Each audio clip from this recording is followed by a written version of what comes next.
Elle n'a pas demandé, elle a expliqué. C'était un jeudi soir. Je m'en souviens parce que je venais de faire griller du saumon sur la terrasse arrière, et l'odeur s'accrochait encore à ma chemise quand elle s'est assise en face de moi à la table de la cuisine, son verre de vin dans une main, quelque chose d'indéchiffrable dans ses yeux. Pas de la culpabilité, pas de la peur, juste du calme. J'ai réfléchi, a-t-elle dit, et mon estomac a su avant mon esprit. Oui, elle n'a pas hésité à parler de nous, du mariage, de ce que cela signifie, de ce que cela pourrait signifier si nous étions prêts à grandir. Elle a utilisé cette voix, celle qu'elle réservait aux présentations, pas aux conversations. Ce n'était pas décontracté. C'était répété. Elle a croisé les jambes sous la table, l'ourlet de sa robe remontant juste assez pour que je le remarque. Et ça, d'une manière irrationnelle et primaire, ça m'a mis en colère, parce que même à ce moment-là, je la trouvais encore attirante. Tu sais, Jess, a-t-elle demandé d'un ton presque trop léger. Ton amie de yoga, elle est plus que ça. Elle a évolué. Elle et son mari ont trouvé un moyen de respirer à nouveau dans leur mariage.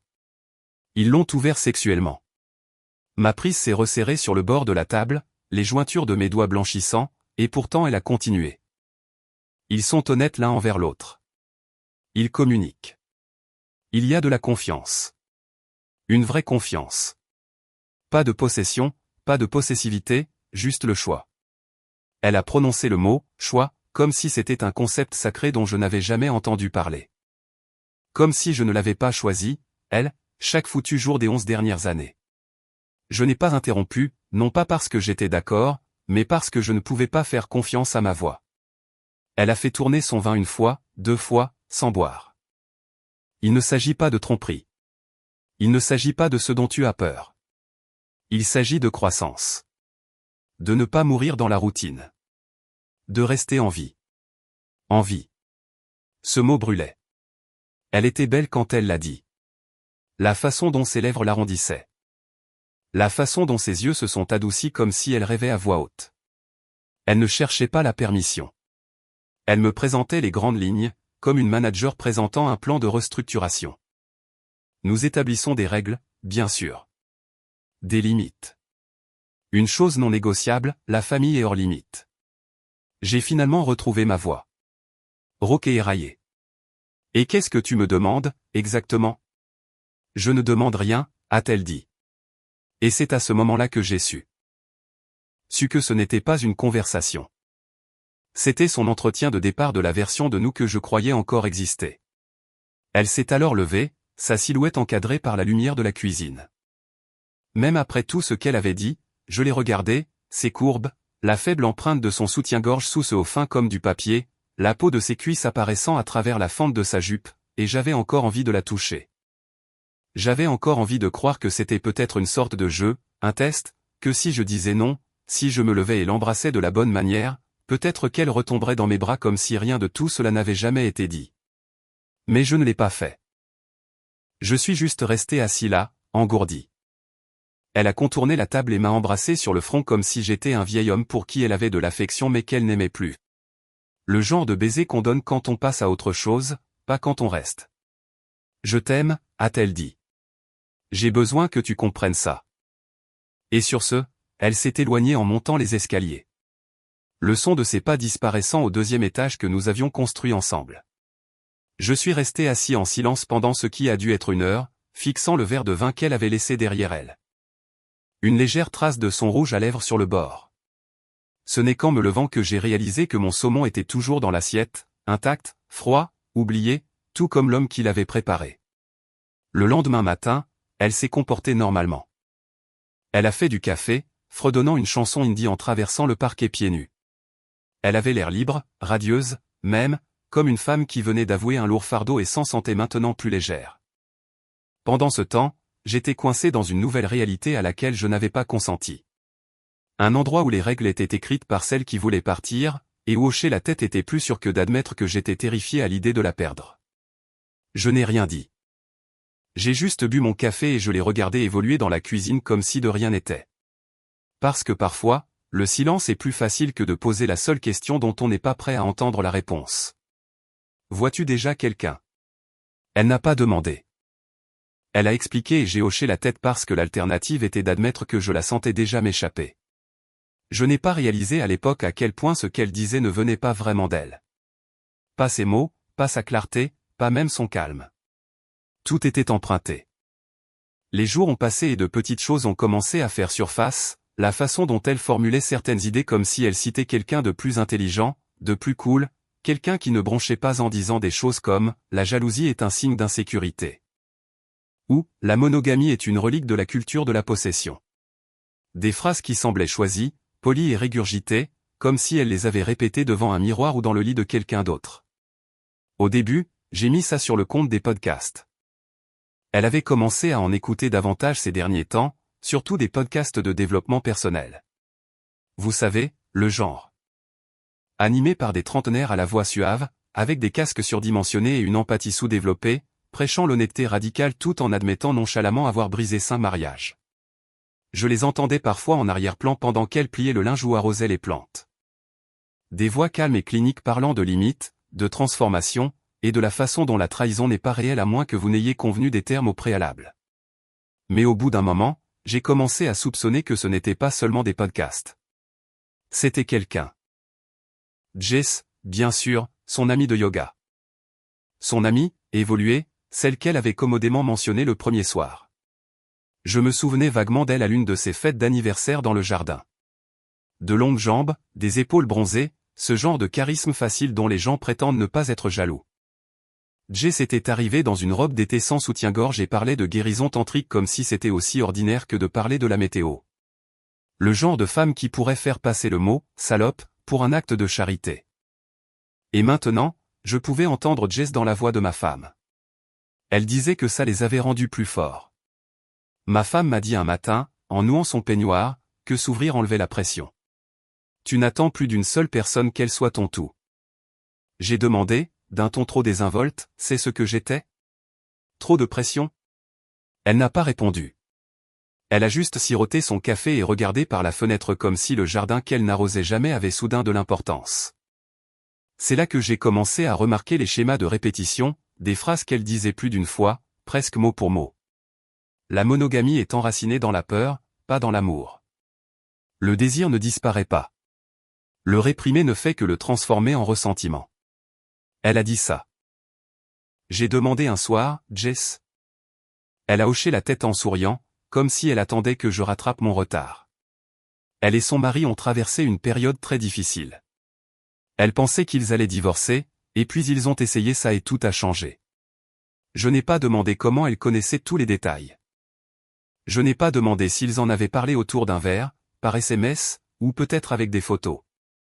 Je suis juste resté assis là, me mordillant l'intérieur de la joue, me demandant quand ma femme avait cessé de me parler pour commencer à parler de moi avec quelqu'un d'autre. Ce que j'ai demandé, cependant, c'est ceci, et tu penses qu'on doit essayer ça, nous aussi? Parce que quoi? Tu t'ennuies? Elle a tressailli, juste légèrement. Mais assez. Il ne s'agit pas de s'ennuyer, a-t-elle dit. Il s'agit de se réveiller. D'évolution. Elle a fait sonner ça comme si c'était moi qui nous retenais, comme si j'étais le dinosaure. Je lui ai demandé si elle voulait coucher avec quelqu'un d'autre, directement, comme ça. Elle a cligné lentement des yeux, comme si j'avais manqué tout l'intérêt de la chose. Je ne veux pas coucher avec quelqu'un d'autre, a-t-elle dit. Je veux la liberté, aussi. C'est différent. Non, ça ne l'est vraiment pas, cette nuit-là, allongé dans le lit à côté d'elle, je fixais le plafond pendant qu'elle dormait. Sa respiration était lente, régulière, paisible. Je ne l'avais pas vue dormir comme ça depuis des mois. Et j'ai réalisé quelque chose qui m'a noué l'estomac. Elle ne demandait pas la permission de tromper. Elle essayait de s'absoudre de la culpabilité. Comme si ce cadre philosophique, ce petit TED Talk soigné qu'elle avait mémorisé, était sa police d'assurance, son bouclier logique. Si tout était question de croissance et de liberté, alors ce n'était pas de la trahison, c'était du progrès. Je me suis demandé si Jess avait dit les mêmes choses à son mari, ou si elle avait simplement planté la graine et laissé ma femme se convaincre elle-même. Je me suis demandé depuis combien de temps elles en parlaient avant que je ne sois mis dans la boucle.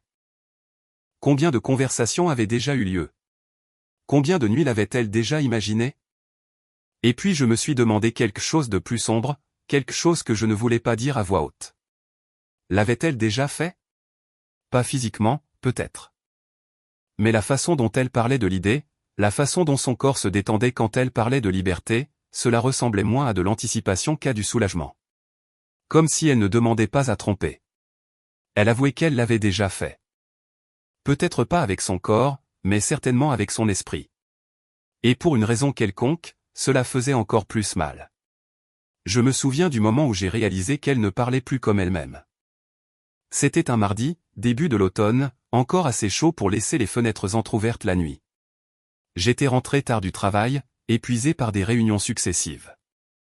Et elle était là, dans le salon, assise en tailleur sur le canapé en leggings et un haut moulant qui montrait plus de son ventre qu'à son habitude. Elle était sur son téléphone, souriant de cette manière distraite et à moitié absente que les gens ont quand ils ne sont pas vraiment dans la pièce avec vous. « Salut », ai-je dit en posant mes clés. Longue journée. Elle a à peine levé les yeux. Savais-tu que les niveaux d'ocytocine chutent après la phase de lune de miel? Et c'est pourquoi les gens confondent le confort avec la déconnexion. Je me suis figé. Quoi? Elle a ri, tapotant toujours sur son écran. Désolé. Je lisais juste quelque chose que Jess m'a envoyé. Ça vient de ce livre. Quelque chose sur la science de l'attachement et comment nous confondons la routine avec l'ennui. Je ne savais pas quoi répondre. Non pas que je n'étais pas d'accord, mais parce que je ne me souvenais pas de la dernière fois qu'elle avait dit quelque chose d'original, quelque chose qui sonnait comme elle et non comme un thérapeute qu'elle n'avait pas payé. C'était comme regarder quelqu'un répéter un rôle pour lequel elle n'avait même pas auditionné. Elle parlait avec des termes et un ton qui semblaient faux, détachés, trop propres, comme un script conçu pour des gens qui avaient besoin d'une permission pour se déconnecter. Elle parlait d'agentivité sexuelle, d'autonomie émotionnelle et d'intimité transformative. Comme si elle étudiait pour un examen sur la manière de redéfinir le mariage sans admettre qu'elle ne voulait plus en faire partie. Le plus effrayant, c'est qu'elle n'avait pas l'air en conflit. Elle avait l'air libre. Cette nuit-là, pendant qu'elle était à l'étage en train d'écrire dans son journal son nouveau rituel, je me suis assis au bord du lit et j'ai regardé nos vieilles photos sur mon téléphone. Il y en avait une d'un voyage à Big Sur il y a 2 ans. Ses bras enroulés autour de moi, sa bouche pressée contre mon oreille en plein rire. Je ne me souvenais même pas de la blague, juste que nous étions heureux. Vraiment heureux. Pas seulement en jouant un rôle. J'ai regardé cette version d'elle queue de cheval en désordre, sweat à capuche à moitié zippée, pas de maquillage et j'ai eu envie de secouer l'étrangère qui dormait dans notre lit et de lui demander où elle avait enterré cette femme. Mais je ne l'ai pas fait parce qu'à ce moment-là, j'avais déjà appris à être prudent. Prudent de ne pas paraître peu sûr de moi. Prudent de ne pas paraître contrôlant. Prudent de ne pas lui rappeler tout ce qu'elle essayait de transcender. Pendant ce temps, elle devenait plus audacieuse. Elle sortait plus tard, textotait plus souvent, disait des choses comme « j'ai besoin d'espace ce soir » et « essayons de dormir dans des lits séparés pendant un certain temps, juste pour réinitialiser notre énergie ». J'ai ri la première fois qu'elle l'a dit, pensant que c'était une blague. Ce n'en était pas une. La première nuit, nous avons dormi séparément. J'ai fixé le plafond de la chambre d'amis et j'ai écouté le bourdonnement lointain de sa machine à bruit blanc dans notre chambre. C'était le silence le plus assourdissant que j'ai jamais entendu. Au début, je me suis dit que c'était temporaire, expérimental. Mais au fond de moi, je savais que ce n'était pas une phase. C'était une performance, et pas la sienne. Elle jouait Jess, jouait la femme qu'elle voulait devenir. Celle qui n'avait pas besoin d'expliquer pourquoi elle désirait l'attention d'autres personnes. Celle qui transformait l'absence en émancipation. Elle a recommencé à porter du parfum, mais pas celui que j'aimais. Elle a changé ses playlists Spotify pour des noms comme Slow Burn et Unbound. Elle s'est teint les cheveux en plus foncés, plus intenses, plus matures.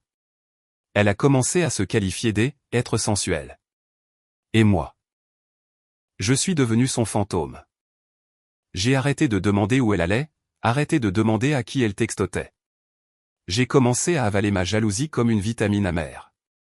Quelque chose avec quoi je devais apprendre à vivre si je voulais garder cette version d'elle dans ma vie. Et c'est là que sa sœur l'a remarqué. Ça a commencé par de petites choses. Elle me demandait si nous allions bien. La façon dont elle me regardait pendant les dîners de famille, un peu plus longtemps que la normale, comme si elle regardait quelque chose se défaire. Un soir, nous étions tous à une fête d'anniversaire pour leur neveu. Sa sœur et moi étions seuls dans la cuisine à prendre des assiettes. Elle a jeté un coup d'œil et a dit, « Tu ne ris plus comme avant. » J'ai haussé les épaules. « Je suppose que je suis juste fatigué. »« Non, » a-t-elle dit doucement.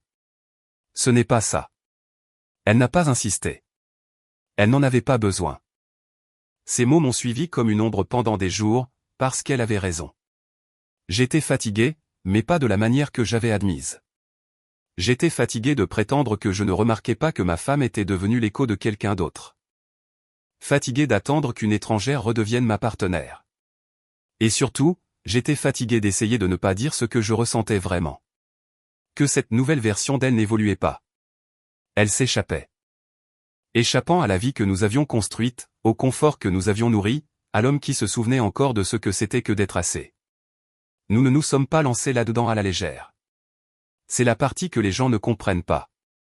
Ils pensent qu'ouvrir son mariage n'est qu'un accident de voiture au ralenti, une explosion de chaos, de sexe et de destruction inévitable. Mais ce n'est pas comme ça que ça a commencé. Nous avons été prudents. Nous avons parlé.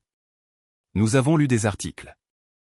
Nous avons même fait des listes, de vraies règles tapées dans une note partagée sur nos téléphones, comme si nous planifions un road trip au lieu de nous donner la permission de coucher avec d'autres personnes. Règle numéro 1, personne avec qui nous travaillons. Règle numéro 2, pas d'amis. Règle numéro 3, la famille est complètement hors limite. Règle numéro 4, toujours être honnête, même quand c'est inconfortable. Règle numéro 5, nous passons en premier. C'était les garde-fous. Notre petite barrière fragile autour d'un feu de forêt. Nous avons choisi un week-end. C'était à ce point structuré. Du vendredi au dimanche, point le dimanche soir, débriefing le lundi comme si c'était un séminaire d'entreprise. Comme si nous pouvions programmer le désir dans une petite boîte propre et contenir le chaos. Ce premier week-end, elle est sortie. Je suis resté à la maison. Pas parce que je n'avais pas d'option. J'aurais pu ouvrir une application, chasser un peu de dopamine. Mais la vérité, c'est que je ne voulais pas de nouveautés. Je nous voulais, nous. Je voulais croire que ce n'était qu'un test, que nous le passerions, et que nous y repenserions des années plus tard avec un sourire en disant, « Tu te souviens quand on a essayé cette idée folle ?» Au lieu de ça, j'ai passé la nuit sur la terrasse arrière avec une bouteille de vin et personne à qui parler. Elle est rentrée tard, souriante. Pas étourdie, pas imprudente, juste légère. Sa peau avait cet éclat que je pensais être le seul à pouvoir lui donner. Ses cheveux étaient légèrement en désordre, ses boucles d'oreilles encore en place. Elle m'a embrassé légèrement, nonchalamment, comme si cela ne signifiait rien, comme si nous étions des colocataires avec avantage. « Comment était ta soirée ?» ai-je demandé. « Bien », a-t-elle dit. Il était gentil. C'est tout. Elle n'en a pas dit plus. Je n'ai pas demandé, parce que si je demandais, j'entendrais la réponse dans ses yeux, dans son corps, dans sa façon de marcher comme si quelque chose avait été déverrouillé et que la clé ne venait pas de moi. Le lendemain matin, elle a fait du café comme d'habitude. Elle portait un de mes t-shirts. Elle s'est même assise à côté de moi sur le canapé et a posé sa tête contre mon épaule. Et pourtant, je me sentais plus loin d'elle que jamais. Nous avons continué. Planning, limite, rotation de week-end. Au début, je pensais que je pouvais le supporter. Je me disais que ce n'était que de l'inconfort, le prix du progrès. Mais ce que l'ouverture signifiait vraiment, ce n'était pas la liberté. C'était l'attente. Attendre mon tour dans une vie qui était autrefois la mienne. Elle a commencé à utiliser des mots comme « énergie » et « alignement ». Elle disait que les autres hommes pas nombreux, mais assez l'aidaient à se sentir vivante dans son corps. Elle disait qu'elle n'avait jamais réalisé à quel point son identité sexuelle avait été filtrée à travers moi, qu'elle apprenait ce qu'elle aimait vraiment. J'hochais la tête, je souriais et j'avalais le poids dans ma gorge parce que je ne savais pas comment dire ce que je pensais vraiment. Que ça me manquait d'être assez. Que ça me manquait qu'elle me choisisse sans avoir besoin du contraste des mains de quelqu'un d'autre. J'ai essayé. Mon Dieu, j'ai essayé. J'ai même eu quelques rendez-vous. Il y avait une femme, Alicia, qui était douce et gentille, et elle a touché mon poignet d'une manière qui a fait bondir mon pouls. Mais même en sa présence, tout ce à quoi je pouvais penser était ma femme. Je n'arrêtais pas de comparer, d'attendre une lueur de ce que je ressentais autrefois, mais ça n'est jamais venu parce que l'ouverture ne me faisait pas sentir libre. Elle me faisait sentir remplaçable. J'ai commencé à me taire autour d'elle, moins de blagues, moins de vulnérabilité. Chaque fois que je m'ouvrais, elle hochait la tête comme une thérapeute, présente mais détachée. Elle demandait, « Te sens-tu en insécurité à ce sujet ?» comme si l'insécurité était quelque chose dont je devais avoir honte. Comme si le fait d'être blessé par l'idée de partager la femme que j'aimais me rendait démodé, vieux jeu, faible. Pendant ce temps, elle s'épanouissait. Elle dansait à nouveau dans la cuisine. Elle portait de la nouvelle lingerie, non pas pour moi, mais pour son miroir. Elle s'est remise à fredonner en se préparant pour ses soirées. Elle textotait plus souvent, riait de choses que je ne disais pas. Je voulais crier, mais au lieu de cela, je pliais le linge et m'assurais que le frigo était rempli de lait d'amande et de vin, exactement comme elle aimait. J'avais peur de dire ce que je ressentais vraiment parce que je connaissais déjà la réponse. Je l'avais entendu dans sa voix, dans la voix de Jess, dans chaque citation qu'elle répétait de livres avec des titres comme « La salope éthique » et « L'accouplement en captivité ». L'amour est une possession. La jalousie est un professeur, pas une vérité. La monogamie n'est pas synonyme d'engagement. Tout cela semblait intelligent, évolué, compatissant, même. Mais rien de tout cela ne s'adressait à la partie la plus simple, la plus humaine de moi. La partie qui la voyait autrefois me regarder et s'illuminer. La partie qui se sentait maintenant comme une pensée après coup dans mon propre mariage. L'ouverture ne semblait pas ouverte. C'était comme être toléré. Comme si j'étais le conducteur désigné dans une relation ivre de libération. Et chaque soir, assis sur le canapé à attendre qu'elle rentre, je me racontais le même mensonge. C'est à ça que ressemble l'amour quand on a évolué. C'est arrivé un dimanche après-midi. Le genre qui semble suspendu entre l'obligation et le calme. La maison était trop propre. Elle était sortie tôt, disant qu'elle avait besoin de mouvement et d'air, et m'avait laissé avec l'écho de son parfum qui flottait encore dans le couloir. Sa sœur est passée à l'improviste. Rien que ça, c'était inhabituel. Elle se tenait sur le pas de la porte, tenant un sac en papier de la boulangerie du coin, les cheveux attachés, l'expression prudente mais chaleureuse. Elle m'a serré dans ses bras plus longtemps que d'habitude, et j'ai remarqué à quel point je me sentais raide dans ses bras, comme si j'avais oublié comment être tenu sans me préparer à l'impact. J'ai apporté des pâtisseries, dit-elle en levant le sac comme une offrande de paix. Dangereux, ai-je répondu automatiquement. La blague est tombée à plat. Nous nous sommes assis à la table de la cuisine, la lumière du soleil traversant le bois en biais comme si elle essayait de nous montrer quelque chose que nous faisions semblant de ne pas voir. Elle a versé du café sans demander, sachant déjà comment je le prenais. Cette familiarité, ce petit acte d'être connu, a fait se tordre plus fort quelque chose de serré dans ma poitrine. Nous avons d'abord parlé de rien. Son travail, la circulation, un film qu'elle avait vu, le temps qui faisait cet étrange bégaiement saisonnier où il ne pouvait pas décider de ce qu'il voulait être. Elle m'a observé tout le temps. Pas de manière évidente, juste assez. Finalement, elle a cessé de remuer son café et m'a regardé droit dans les yeux. « Est-ce que tu vas bien ?» C'était une question si simple. Pas de philosophie, pas de recadrage, pas de discours sur la croissance, les limites ou l'insécurité. Juste 4 mots, doux, directs, humains. J'ai ouvert la bouche pour mentir. Ça va. La phrase était là, prête, répétée. Mais quelque chose dans la façon dont elle a demandé, comme si elle était sincèrement préparée à la réponse, m'a plutôt serré la gorge. J'ai fixé la vapeur qui s'élevait de ma tasse, compté 3 respirations, puis j'ai dit doucement, je ne sais pas, son visage n'a pas changé. Pas de choc. Pas de pitié, juste de l'attention. C'est normal, a-t-elle dit. Le silence qui a suivi n'était pas gênant. Il semblait mérité. J'ai l'impression de disparaître, ai-je admis, les mots me surprenant autant qu'ils l'ont probablement surprise. Comme si j'étais toujours là, à faire les mêmes choses, mais que d'une manière ou d'une autre, je n'existais plus. Elle a hoché la tête une fois, lentement. J'ai remarqué que tu es plus silencieux. J'ai ri sous cape. C'est si évident? Seulement si quelqu'un fait attention. Ça a frappé plus fort que prévu. Je lui en ai dit plus que je ne le voulais. Pas de détails, jamais de détails, mais la forme générale, l'attente, la façon dont l'ouverture ressemblait moins à la liberté qu'à faire la queue pour de l'affection. La façon dont j'avais commencé à mesurer ma valeur et le soulagement de ma femme quand je ne posais pas de questions. Je n'ai pas prononcé son nom. Je n'en avais pas besoin. Sa sœur n'a pas interrompu, n'a pas défendu, n'a pas minimisé. Elle a juste écouté. Le menton reposant dans sa main, les yeux stables, ancrés. C'était enivrant d'une manière tranquille, d'être entendu sans être réparé, d'être vu sans être analysé. À un moment donné, elle a tendu la main sur la table et a posé ses doigts près des miens.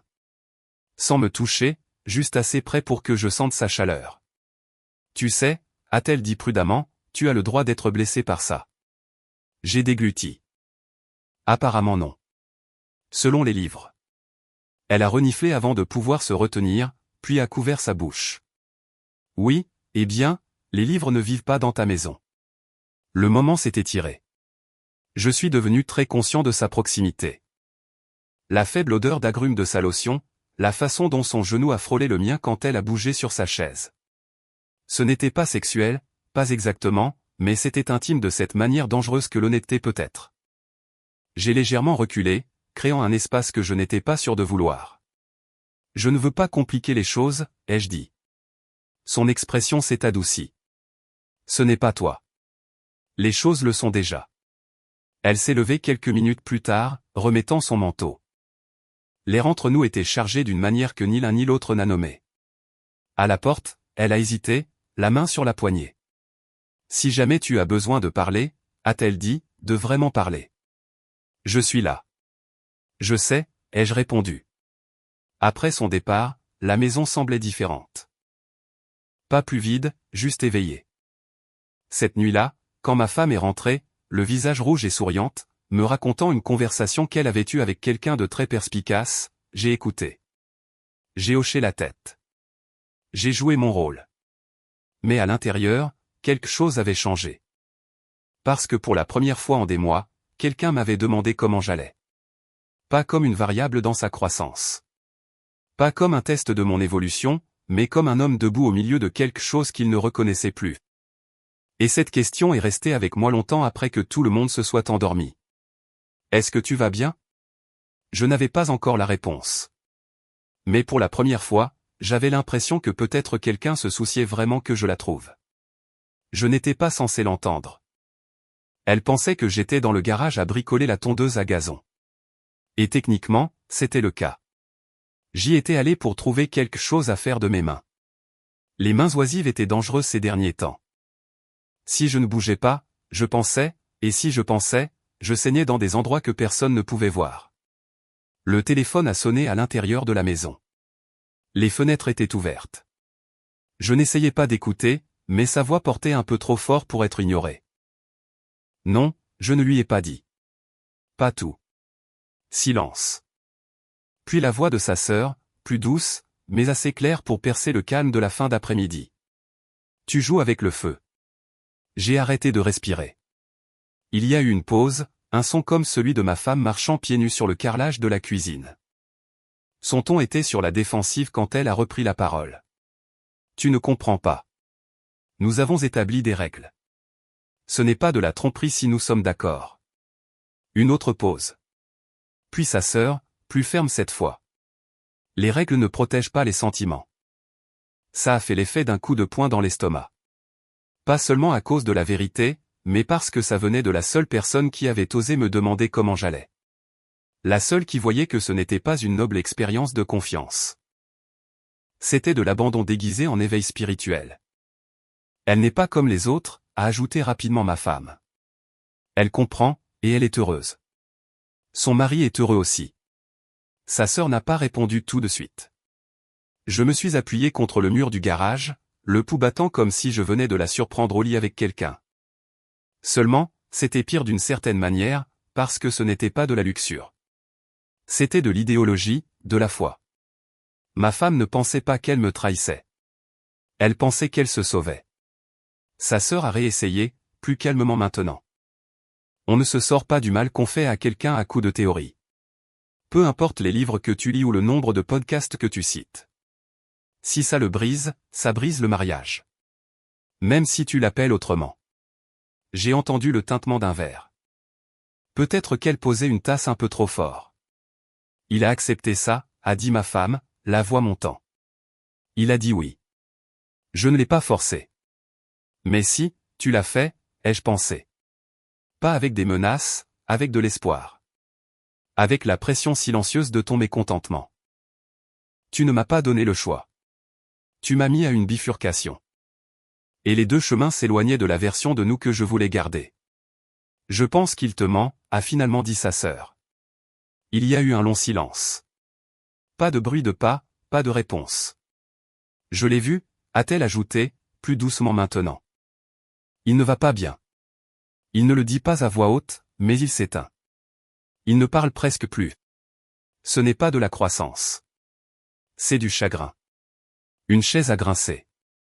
Ma femme a dû se lever, car lorsqu'elle a de nouveau parlé, sa voix venait de plus loin, peut-être qu'elle arpentait à nouveau la pièce.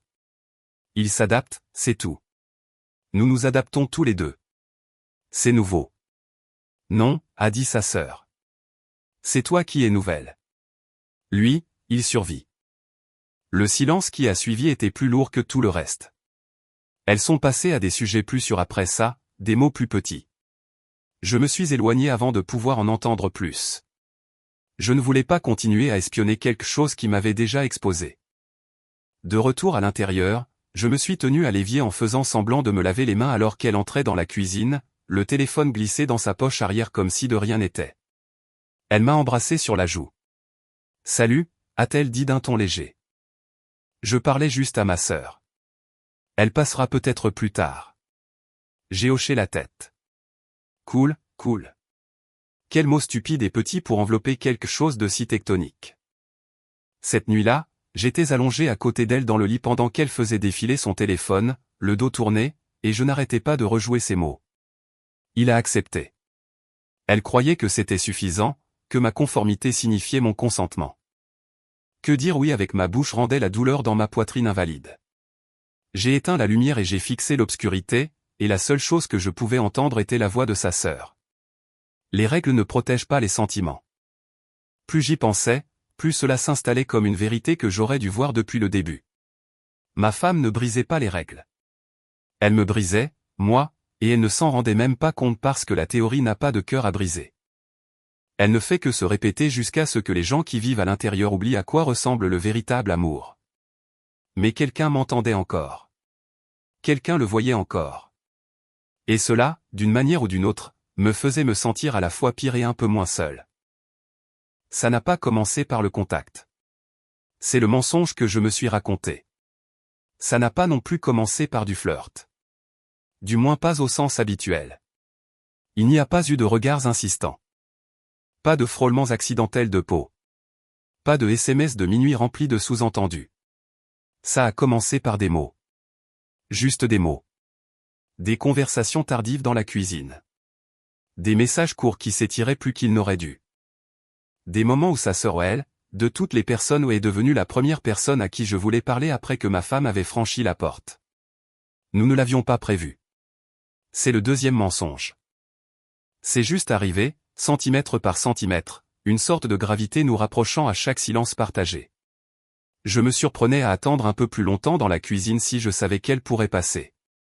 J'ai remarqué la façon dont ses yeux s'attardaient quand elle me demandait comment j'allais. Pas poliment, mais avec insistance, comme si la réponse comptait vraiment. Elle ne donnait jamais de conseils, ne me disait jamais ce que je devais ressentir. Elle écoutait simplement. Écoutait vraiment. Et j'ai commencé à en avoir un besoin impérieux. De ce calme, de cette présence, de ce sentiment que pendant ces quelques instants, je n'étais pas invisible. Je n'évoluais pas. Je ne m'adaptais pas à un mariage qui ressemblait maintenant plus à un accord poli entre deux collègues avec des biens communs. J'étais juste moi, et elle était juste là entièrement, tranquillement. Nous nous asseyions l'un en face de l'autre, un café entre nous, et l'air devenait immobile, pas tendu, pas encore, mais chargé, comme si quelque chose qui attendait d'être dit, ou non dit, était sur le bout de nos deux lèvres. Elle partait toujours avant qu'il ne soit trop tard. C'est ainsi que je le justifiais. Il ne se passe rien, me disais-je. Rien de physique. Aucune limite n'a été franchie. Mais chaque nuit, j'étais allongé dans le lit à côté de ma femme qui, soit textotait quelqu'un d'autre, soit se recroquevillait loin de moi comme un continent à la dérive. Et je pensais plutôt à ses conversations, à la voix de sa sœur, à son calme, à sa capacité à s'asseoir avec mon désordre sans essayer de le nettoyer. Et puis j'ai réalisé quelque chose que je ne voulais pas admettre. Elle était ma première pensée le matin. Elle était la dernière avant que je ne m'endorme. Elle était la seule qui me faisait sentir chez moi dans une maison que je ne reconnaissais plus. Pourtant, je ne l'avais pas touchée. Pas une seule fois. Ça devait bien compter pour quelque chose, non? Puis est arrivée la soirée qui a tout fait basculer. Elle est passée pour déposer un livre que ma femme avait laissé chez elle. Ma femme n'était pas à la maison. Dehors, avec quelqu'un. Je n'ai pas demandé qui. Je lui ai dit qu'elle pouvait entrer une minute. Juste une. Le soleil se couchait derrière elle, attrapant la lumière dans ses cheveux, jetant de l'or sur ses épaules. Nous avons fini par nous asseoir sur le porche arrière. Pas de café cette fois, juste du vin. Elle l'a versé comme si elle l'avait fait 100 fois. Et peut-être l'avait-elle fait peut-être dans une autre vie où cela ne ressemblait pas à une trahison, mais juste à une attente qui cherchait un nom. Nous n'avons pas beaucoup parlé, et cela a rendu les choses pires. Le silence entre nous avait changé. Autrefois, c'était du réconfort. Maintenant, il était chargé. Elle a regardé le jardin et a dit, « Je déteste ce que ça te fait. » Je n'ai pas répondu. Je ne pouvais pas. Puis elle s'est tournée lentement, ses yeux rencontrant les miens. Quelque chose dans son expression s'est crispé. Pas du désir, exactement. Quelque chose de plus lourd, quelque chose comme une retenue qui s'amenuisait. Je ne pense pas qu'elle le voie, a-t-elle ajouté. À quel point tu es déjà parti. J'ai ouvert la bouche, les refermé, parce que je savais ce qu'elle voulait dire. Je ne l'avais pas touchée, mais j'avais commencé à penser à ce que ça ferait. Sa main dans la mienne, son souffle contre mon cou, son corps, chaud et réel, dans un espace qui n'était pas défini par la perte. J'avais commencé à imaginer le goût de son baiser. Pas par luxure, mais parce que cela semblait être le seul endroit où je pourrais encore être choisi. Et une fois que cette pensée a pris racine, peu importait que nous ne soyons jamais passés à l'acte. Quelque chose avait déjà changé. Quand elle s'est levée pour partir, nous avons hésité à la porte une seconde de trop. Ses doigts ont frôlé les miens alors qu'elle me tendait le verre vide. Je n'ai pas tressailli. Elle non plus. À bientôt, a-t-elle dit, la voix à peine un murmure. Et je savais que ce serait le cas. J'ai fermé la porte et me suis appuyé contre elle, le cœur battant comme si j'avais fait quelque chose de mal. Et peut-être que c'était le cas. Peut-être pas avec mes mains. Mais les pensées sont plus bruyantes que le toucher quand elles résonnent dans un mariage creux. Et j'avais déjà brisé quelque chose. Quelque chose de plus sacré que la peau. Il pleuvait cette nuit-là. Pas le genre de pluie cinématographique. Pas de tonnerre, ni d'éclairs, ni de drame orageux. Juste une pluie calme et régulière qui assombrissait les fenêtres et rendait le monde un peu plus doux, un peu plus silencieux. Le genre de pluie qui efface les empreintes de pas. Elle est arrivée sans prévenir. A dit qu'elle était dans le coin, ce que nous savions tous les deux être faux. Sa sœur ne venait jamais de ce côté de la ville sans raison, mais je n'ai pas posé de questions. J'ai ouvert la porte et les laissé entrer, et ce choix, ce petit signe de tête silencieux, a été le véritable début. Elle a secoué l'eau de son manteau. Ses cheveux collaient à son visage en mèches humides, ses joues roses par le froid. Elle semblait sans défense. Et quand elle a souri, ce n'était pas poli. Ce n'était pas performatif. C'était un sourire fatigué, vulnérable. Je ne voulais juste pas rentrer tout de suite, a-t-elle dit, comme si elle me devait une explication. Tu n'es pas obligé, ai-je répondu trop vite. Elle a hésité sur le pas de la porte, ne franchissant pas le seuil invisible entre l'invité et autre chose. Alors, j'ai reculé le premier, lui donnant l'espace de suivre, et elle l'a fait doucement, lentement, comme si elle savait ce que c'était et n'avait pas besoin de demander. Nous nous sommes assis sur le canapé. Pas de vin cette fois, pas de café, juste la pluie qui tapotait contre les fenêtres et notre souffle, essayant de ne pas sombrer dans le silence. Pendant un moment, nous n'avons pas parlé. Et puis elle l'a fait. Je n'arrête pas de penser à la façon dont nous en sommes arrivés là, a-t-elle dit à voix basse. Pas seulement toi et elle, mais toi et moi. Je n'ai pas répondu. Je ne pouvais pas, parce que j'avais fait la même chose, essayant de rembobiner pour trouver la première fissure, le premier regard insistant, le premier moment où l'attention s'est transformée en curiosité. Et la curiosité est devenue la seule chose que je n'avais pas le droit d'admettre. Je la désirais. Pas d'une manière superficielle. Pas pour me venger. Je la désirais parce qu'elle me donnait l'impression d'exister à nouveau. Et maintenant, elle était assise sur mon canapé dans le noir, les genoux repliés sous elle, les manches de son pull tirées sur ses mains. Et le regard dans ses yeux n'était plus confus. Il n'était pas prudent. Il était honnête. C'est ce qui a tout déclenché. L'honnêteté. Parce qu'à cet instant, j'ai réalisé que nous avions déjà franchi la ligne. Pas avec nos corps, mais avec notre présence. Elle était l'endroit où mon esprit allait quand je ne pouvais plus respirer. Elle était l'endroit où je rangeais les morceaux de moi-même que ma femme ne demandait plus. Et elle le savait. Nous le savions tous les deux. Il n'y a pas eu de séduction, pas de baiser dramatique, pas de jeu de poussée ou de traction, juste de l'immobilité, une pause où personne ne bougeait. Et pourtant, tout a basculé. J'ai tendu la main vers la sienne. Elle m'a laissé faire. Pas de tressaillement, pas de hoquet, juste des doigts s'entrelaçant d'une manière qui semblait être un souvenir. Quand nous nous sommes enfin regardés, nous n'avons pas parlé. Nous n'avons pas expliqué, parce que les explications sont ce que l'on donne quand on n'est pas sûr. Nous n'étions pas incertains. Le baiser fut doux, à peine effleuré, comme une question qui trouvait sa réponse dans une langue que nous maîtrisions tous les deux, mais que nous avions trop peur d'utiliser. Ça n'a pas mené au sexe. Pas cette nuit-là. Parce que ce n'était pas à propos de ça. C'était à propos de quelque chose de bien plus dangereux. L'intimité. Ce moment brut, sans filtre, où vous montrez à quelqu'un la partie de vous qui souffre et où cette personne tend la main vers elle au lieu de se détourner. Nous sommes restés assis comme ça pendant un long moment, respirant simplement ensemble. Sa tête a fini par se poser sur mon épaule, mais maintenant toujours les siennes, nos corps alignés d'une manière qui ne semblait pas voler. C'était une reddition. Quand elle s'est finalement levée pour partir, nous n'avons pas fait de promesses. Elle n'a pas demandé ce que cela signifiait. Je n'ai pas essayé de mettre une étiquette dessus. Elle m'a juste regardé comme si elle avait vu quelque chose qu'elle n'était pas censée voir, mais dont elle était reconnaissante. Et je l'ai regardée sortir sous la pluie. Sans parapluie, sans se presser, juste calme. La porte s'est refermée derrière elle, et je suis resté là, dans le silence. Chaque règle que nous avions écrite des mois auparavant était maintenant en cendres à mes pieds. Parce que ce n'était pas de la vengeance. Ce n'était pas de la rébellion. Ce n'était même pas une liaison. Pas de la manière dont les gens la définissent.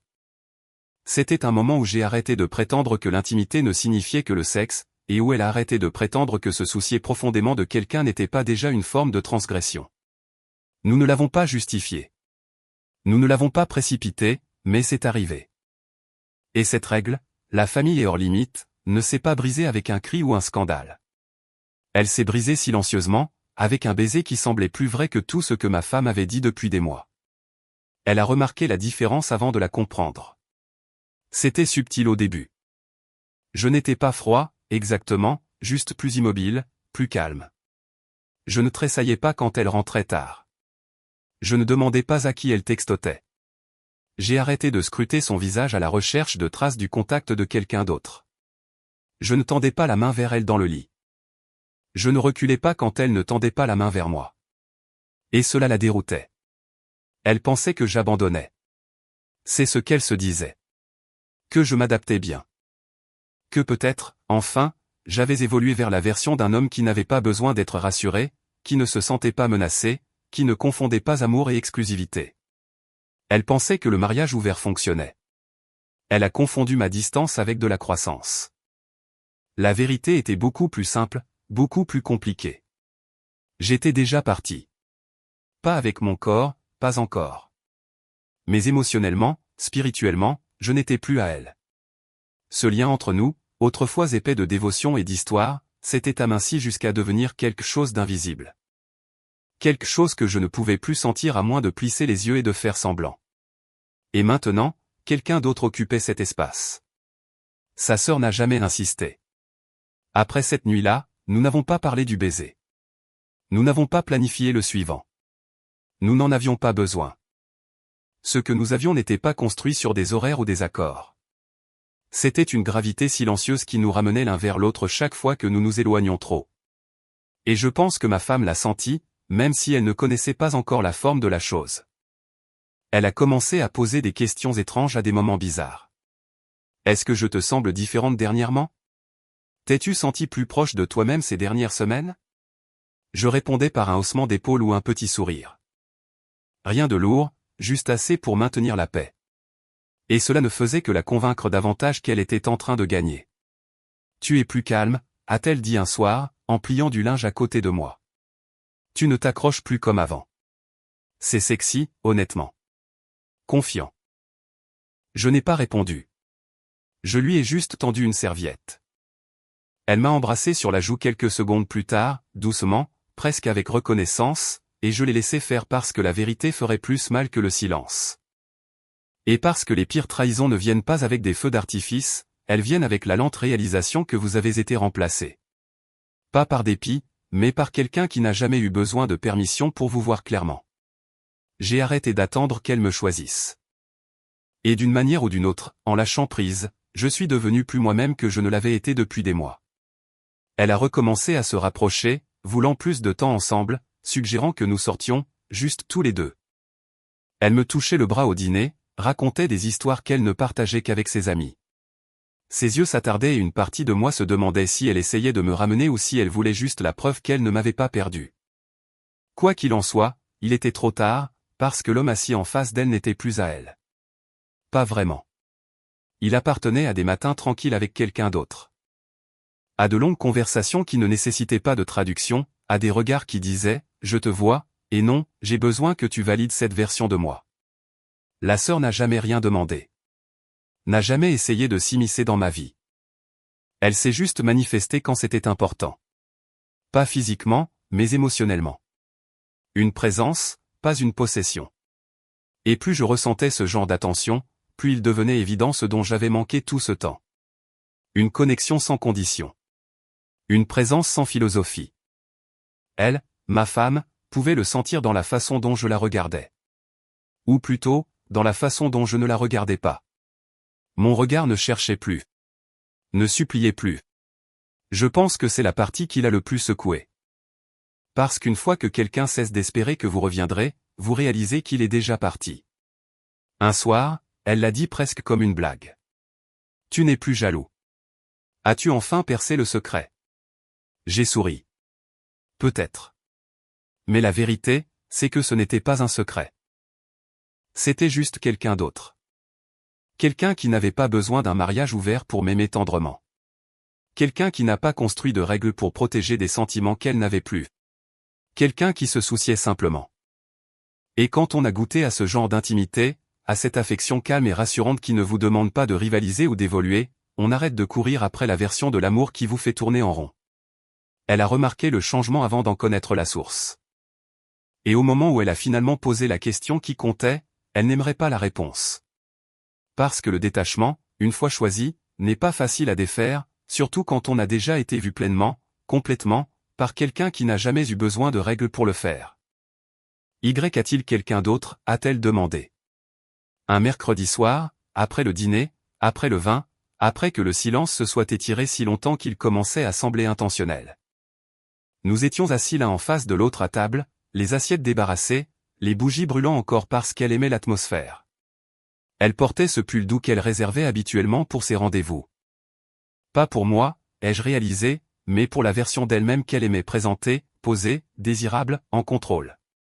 Elle m'a observé comme le font les gens quand ils savent déjà que quelque chose ne va pas mais ont besoin d'une confirmation. Puis-je te poser une question, a-t-elle dit. J'ai hoché la tête.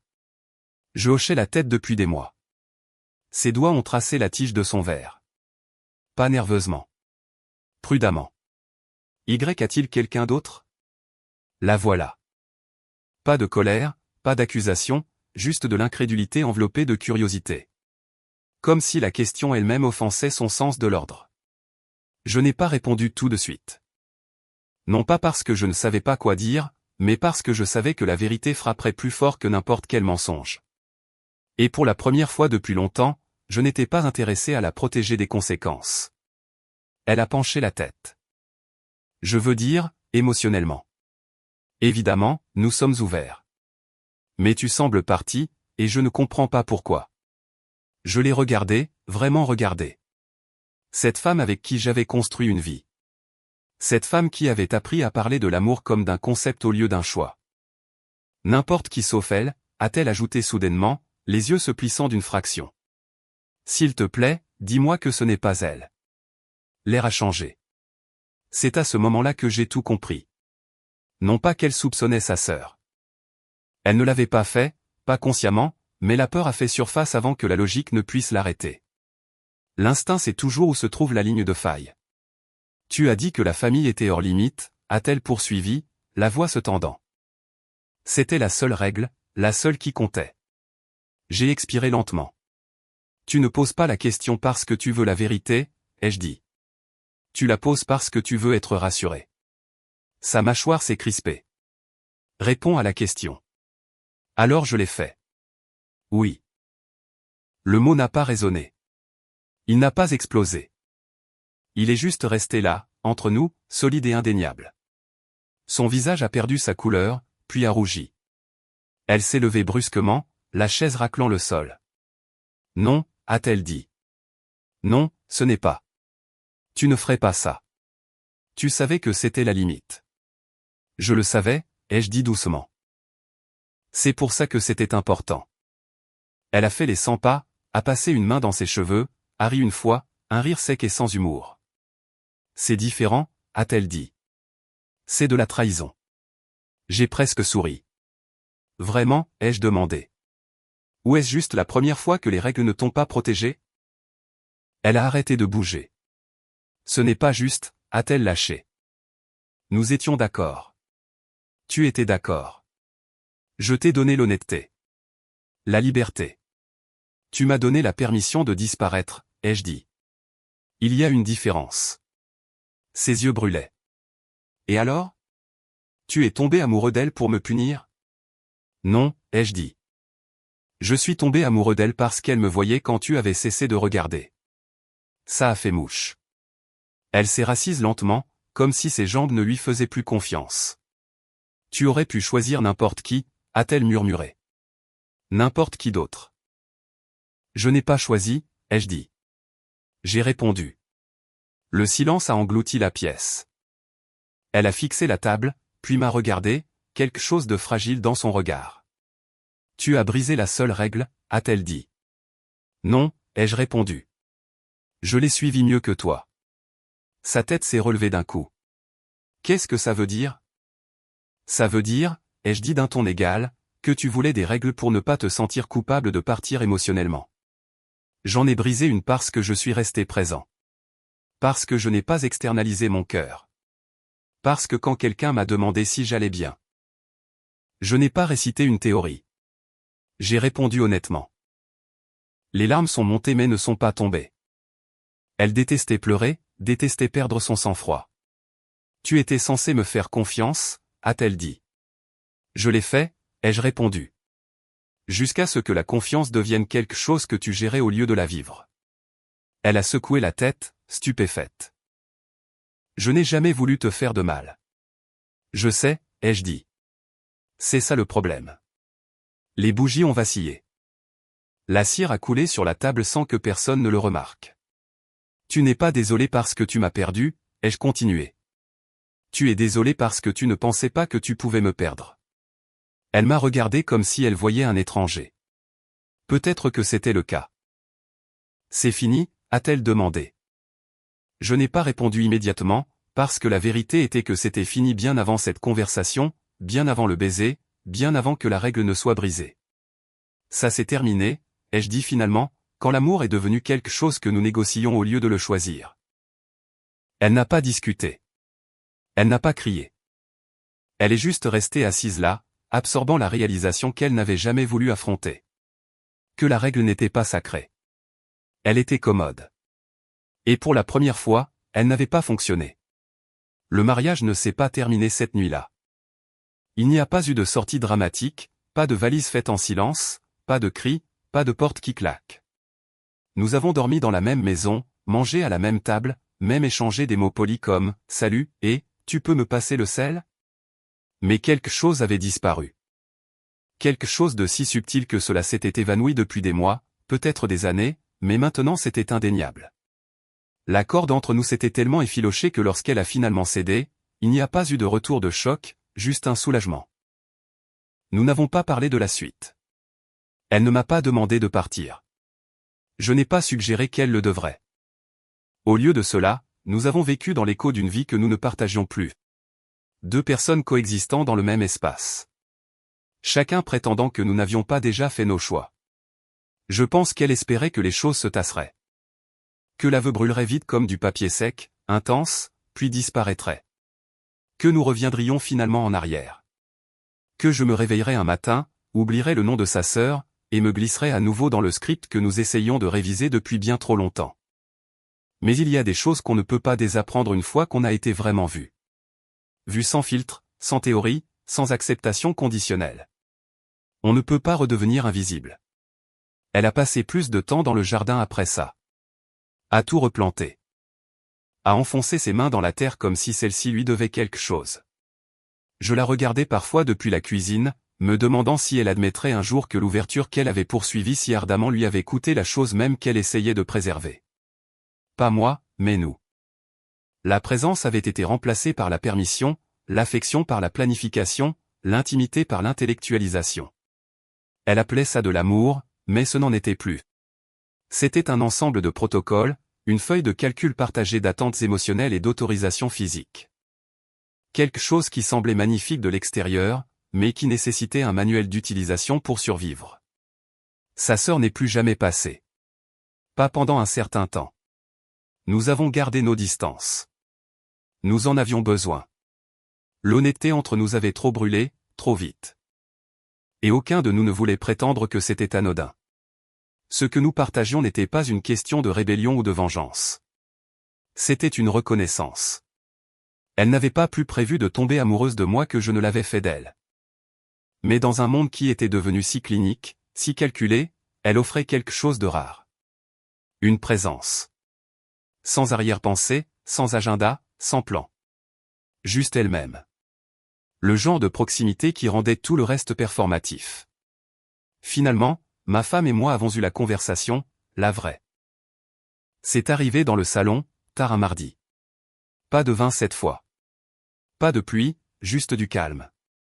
Elle s'est assise en face de moi, les mains sur les genoux. Il n'y avait plus de combat en elle.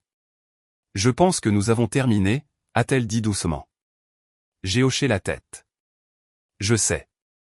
Elle a regardé autour de la pièce comme si elle faisait l'inventaire d'un endroit où elle avait vécu, mais qu'elle ne reconnaissait plus. Je pensais que si nous nous donnions de la liberté, nous nous rapprocherions. Tu voulais arrêter de te sentir coupable, ai-je répondu. Tu pensais que redéfinir l'amour le protégerait. Elle ne l'a pas nié. Nous avons parlé de logistique après ça. La maison, la voiture, qui resterait où, qui prendrait quoi. C'était presque professionnel, propre, deux personnes se partageant une entreprise qu'elles avaient autrefois appelée un mariage. Mais quand elle s'est levée pour quitter la pièce, elle s'est arrêtée sur le seuil. L'aimes-tu? Ce n'était pas amer, juste réel. Je n'ai pas répondu tout de suite. Puis j'ai dit, elle n'a jamais eu besoin de règles pour se soucier de moi. Elle a hoché la tête une fois. C'était la dernière chose vraie que nous nous sommes dites. Des semaines ont passé, des papiers ont été signés, des cartons emballés, des photos retirées. La maison a commencé à se vider, mais pas d'une manière qui faisait mal. Plutôt comme une pièce qui exhale enfin après avoir été maintenue trop serrée pendant trop longtemps. Et moi, je n'ai pas couru vers sa sœur.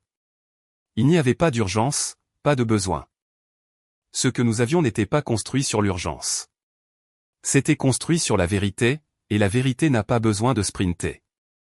Quand nous nous sommes revus des semaines plus tard, en terrain neutre, dans un café, c'était calme.